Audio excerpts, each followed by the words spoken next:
Olá, sejam bem-vindos ao Astronomicamente. Eu sou o Romário Fernandes e hoje a gente começa a conversar sobre a busca pela vida nos planetas rochosos do Sistema Solar. Nosso primeiro ponto de parada é o planeta Marte, o único planeta do sistema onde cientistas já chegaram a acreditar na existência de construções artificiais feitas por seres vivos inteligentes.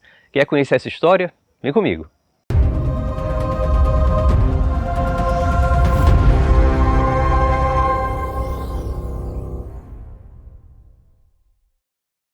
Como a gente já conversou no primeiro episódio dessa série, os fenômenos biológicos, que são os fenômenos ligados à vida, sendo fenômenos naturais, têm tudo para ser tão universais quanto os fenômenos físicos e os fenômenos químicos.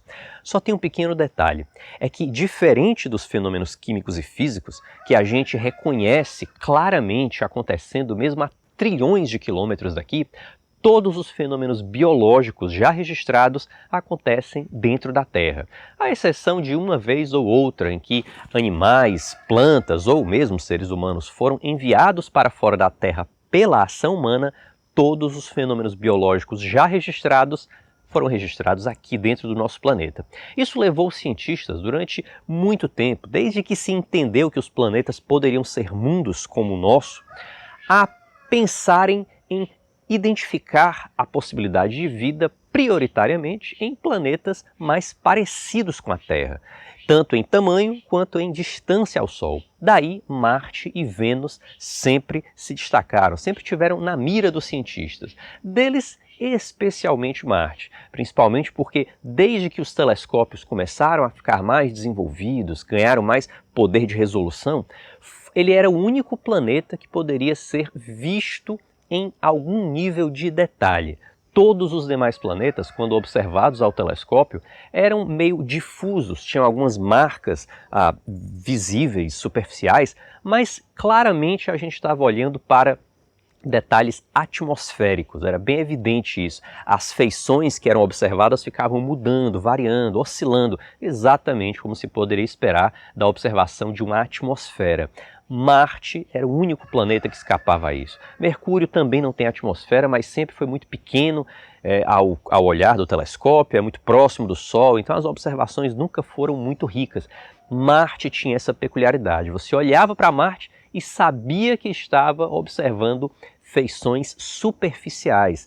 Então era possível distinguir detalhes, perceber formas de relevo, algumas alterações, mais ou menos como a Lua, só que com um nível um pouco menor de resolução.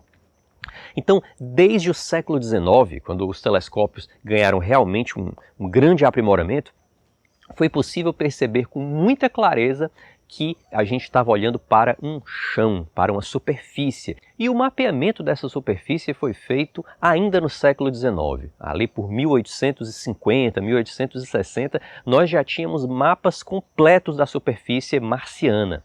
E os cientistas já tinham sido capazes de identificar muitas coisas. Desde que as técnicas de espectroscopia começaram a se desenvolver, ou seja, as técnicas de captar a luz que vem de um objeto, quebrar aquela luz nos seus componentes, assim como acontece com o arco-íris e a luz do Sol, e analisar aquilo ali de forma mais detalhada, com aumento, foi possível perceber que, dependendo do que reflete a luz chega até nós com uma identidade própria. Dessa forma, foi possível identificar desde cedo as características químicas da atmosfera marciana. E uma coisa que chamou muito a atenção foi a detecção de traços de vapor d'água. Essa é uma detecção que foi feita na segunda metade do século XIX e que foi confirmada, inclusive, por outros pesquisadores. Isso chamou muito a atenção pela possibilidade de a gente ter uma atmosfera semelhante à da Terra, o que, dentro de tudo o que se podia saber, era um indício favorável à existência da vida. Mas nada como o que foi detectado por volta de 1870 por um astrônomo italiano. Ele percebeu, ao analisar as imagens, ao observar com mais detalhe Marte, ele foi discernindo o que ficou conhecido como canais. Ele identificou, ele viu estruturas que pareciam ser canais, estruturas artificiais construídas por seres inteligentes, por marcianos. A ideia dos canais parecia fazer bastante sentido, principalmente porque Marte não revelava mares ou oceanos à percepção visual, mas revelava calotas polares, onde se acreditava que havia água congelada. Então a ideia é que os canais fossem um mecanismo de transporte de uma eventual água derretida das regiões polares para a região equatorial. Seria uma construção artificial, uma construção feita por vida inteligente para assegurar o suprimento dessa substância considerada, sabida como fundamental para a vida, entre regiões do planeta que não tinham, né? Levava de onde havia para onde não havia, e assim Marte poderia ser povoado de uma forma mais completa, mais integral. Acontece que, com o tempo, não foi difícil perceber dois problemas. Primeiro, não havia água nenhuma na atmosfera de Marte. Depois de algum tempo, as detecções foram reconhecidas como um erro de uso da técnica. Na verdade, ao apontar o telescópio para Marte e tentar fazer a espectroscopia da luz que vinha, o que acontece é que foi captado o vapor d'água da nossa atmosfera. E os pesquisadores não perceberam isso, muitos se enganaram com essa detecção, e o que se revelou é que a atmosfera marciana, além de extremamente fina, extremamente tênue, é muito árida, não tem nenhum traço relevante de água, de vapor d'água.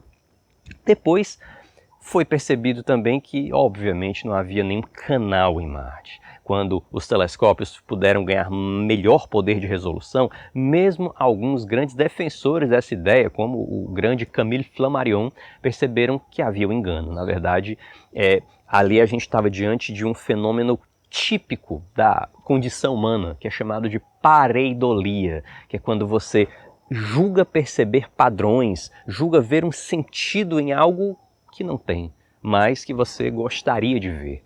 Então ali você tinha, na verdade, várias pequenas estruturas naturais que foram reunidas na percepção de quem estava observando, e ali a pessoa conseguiu enxergar algo que não havia, conseguiu reunir aqueles pequenos traços e ver neles canais que nunca existiram. Então, depois dessas decepções, foi preciso aguardar mais de meio século. Foi só durante, já na segunda metade do século XX, que foi possível novos avanços nesse campo, quando começou a corrida espacial. Marte recebeu várias sondas que foram inicialmente entrando em órbita, fazendo mapeamentos que puderam complementar aqueles que já haviam sido feitos do chão aqui da Terra, e posteriormente foi também dos primeiros lugares a receberem sondas que pousaram no planeta e puderam fazer outros tipos de mapeamento. E o que chamou muito a atenção em Marte, desde o início, desde que foi possível chegar mais perto e analisar com mais detalhe aquilo que era possível ver aqui da Terra, é que Marte revelava claros sinais de ação hídrica. Ao observar Marte, era possível perceber indícios bem evidentes de leitos de rios, de fozes, de deltas, de transporte de matéria e de sedimentos ao longo de um curso de rio depositados numa região mais baixa. Então, tudo isso, comparando com as estruturas conhecidas já muito aqui da Terra, era possível perceber uma grande analogia, uma grande semelhança. Se Marte revelava esses sinais claros da presença de água, pelo menos no passado, seria uma nova esperança para a possibilidade de que a vida que eventualmente tivesse fluído por essas águas pudesse estar viva de alguma forma. Hoje em dia, os modelos mais atualizados sobre a evolução geológica de Marte permitem assegurar que sim, Marte, assim como a Terra e Vênus, como a gente viu no vídeo Uma Origem, Três Destinos, teve água por pelo menos 1 bilhão de anos, por pelo menos ali aproximadamente o primeiro bilhão de anos, após um pouco após a formação propriamente do planeta, ele deve ter recebido, assim como os outros planetas rochosos do sistema, uma grande contribuição vinda dos asteroides e dos cometas de água, que foi se incorporando à sua estrutura e permitiu o surgimento de grandes corpos, de grandes massas de água líquida na superfície, principalmente porque havia atmosfera na época em Marte. Marte. É o que também os indícios revelam.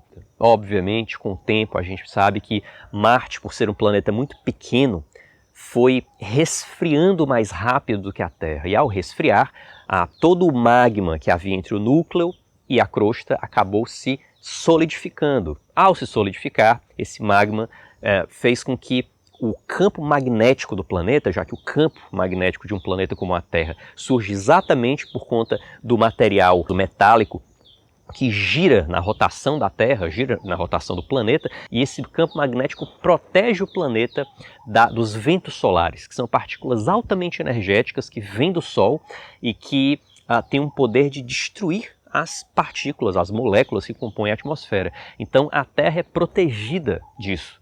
Marte também foi, mas a partir do momento em que ele perdeu a magnetosfera, ele perdeu a capacidade de se proteger dos ventos solares e aí gradualmente a atmosfera que ele possuía foi sendo destruída. As moléculas que compunham a atmosfera iam recebendo o impacto dos ventos solares, os ventos solares iam destruindo essas moléculas e, consequentemente, elas iam se transformando em partículas menores, em átomos, que a gravidade de Marte não tinha poder de segurar e a atmosfera marciana foi se perdendo para o espaço. Onde não existe atmosfera, não é possível haver água em estado líquido. A água não se estabiliza no estado líquido. Resultado, toda a água líquida que havia sobre a superfície de Marte ou evaporou ou se estruturou na forma sólida. E é o que a gente vê ainda hoje em dia nas grandes calotas polares marcianas. A pergunta que fica é: e se a vida tiver surgido, para onde ela foi? Essa dúvida inspirou e ainda inspira muitos pesquisadores.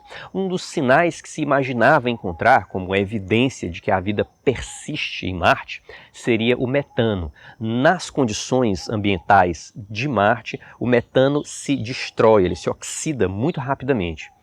Então, se houvesse metano em Marte, em condições, em quantidades relevantes, seria de se imaginar que ou o planeta tem atividade biológica, tem seres vivos formando, produzindo esse metano, ou pelo menos existe atividade geológica, haveria vulcanismo, algum tipo de atividade vulcânica que poderia estar gerando esse metano, já que ele tende a se destruir na atmosfera de Marte, e se não houver nenhum tipo de reposição, não haveria metano lá.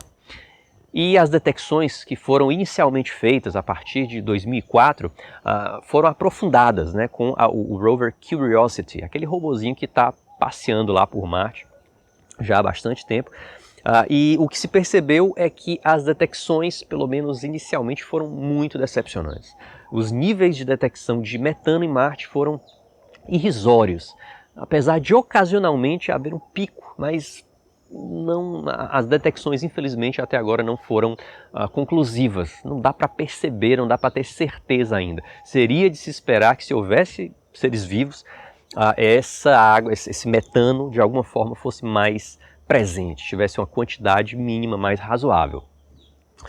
E, finalmente, o último movimento nessa busca, nessa ideia de vida em Marte, aconteceu em 2018, quando foi feita uma detecção por meio de radar do que parecia ser um grande corpo de água, um grande lago de água salgada a 1,5 km de profundidade, com quase 20 km de extensão, sob o polo sul de Marte. Seria um lago semelhante a algumas estruturas que existem aqui na Terra, na Antártida, uma espécie de lago subterrâneo. E isso reacendeu novamente as esperanças. Opa, agora vai. Tem um lago lá em Marte, foi para lá que a vida migrou se ela nasceu. Infelizmente, ainda não houve confirmação disso.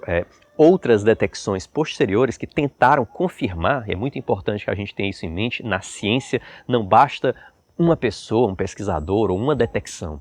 Para que algo se consolide como um fato científico, é fundamental que haja a confirmação, a reanálise, que novos estudos venham a confirmar a mesma detecção, a mesma suposição, o mesmo fato.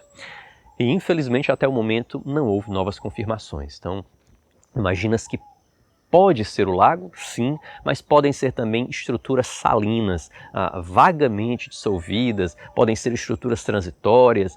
E o fato é que o que se sabe nesse momento é que Marte tem sim condições de abrigar água líquida na superfície, mas apenas por questão de horas, por breves períodos de tempo e durante uma pequena época do ano, em algumas regiões. Então, infelizmente, até o momento, não houve nenhum avanço significativo, nenhum avanço realmente animador na busca por vida em Marte. Então é isso, esse era o nosso conteúdo de hoje. No nosso próximo encontro a gente conversa sobre as surpresas e as decepções da busca pela vida em Vênus e em Mercúrio. Se você achou esse conteúdo relevante, por favor divulgue, ajude a ciência a chegar cada vez mais longe num mundo cada vez mais necessitado disso, tá certo? Um grande abraço e até a próxima!